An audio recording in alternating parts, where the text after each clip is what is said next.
Hi friends, ఈరోజు మన old generations నుంచి వస్తున్న కందిపచ్చడి తయారీ విధానం చూద్దాం. ఇది మా నాయనమ్మ రోట్లో రుబ్బి అత్యంత రుచికరంగా తయారు చేసేది. ఇది చాలా తక్కువ పదార్థాలతో ఈజీగా తొందరగా చేసుకోవచ్చు. ఇంట్లో కూరగాయలు లేనప్పుడు ఇది ఒక బెస్ట్ ఆప్షన్. ఈ పచ్చడిని వేడి అన్నం నెయ్యితో కలిపి తింటే ఆ రుచే అమోఘం. కొంతమంది కందిపచ్చడిని ఆవకాయతో పాటు అన్నంలో కలుపుకొని తింటారు. ఆవకాయ ప్లస్ కంది పచ్చడి ఒక మంచి డిఫరెంట్ కాంబినేషన్. ఈ పచ్చడిని చారన్నంలో నంచుకొని తిన్నా మంచి టేస్టీగా ఉంటుంది. దీని తయారీ కోసం మూకుళ్ళో 1 కప్పు కందిపప్పు వేసి నిదానంగా లో ఫ్లేమ్లో కలుపుతూ వేయించుకోవాలి. అప్పుడే గింజ లోపల దాకా వేగి పచ్చడికి మంచి రుచి వస్తుంది. ఈ వేపడంలోనే ఉంది అసలైన పచ్చడి రుచి.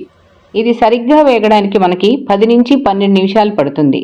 కందిపప్పు ఎర్రగా వేగుతూ ఉండగా దానిలోకి మనం 10 నుంచి 12 ఎండుమిర్చి కూడా వేసి 1 నిమిషం రెండింటినీ కలిపి తీసి చల్లార పెట్టుకోవాలి.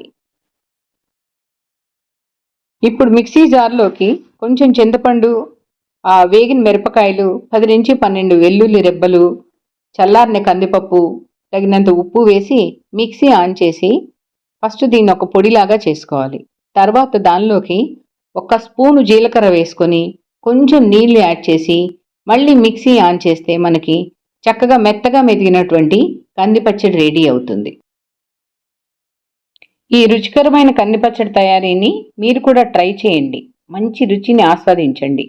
ఈ వీడియో మీకు నచ్చితే లైక్ చేయండి, సబ్స్క్రైబ్ చేయండి, షేర్ చేయండి.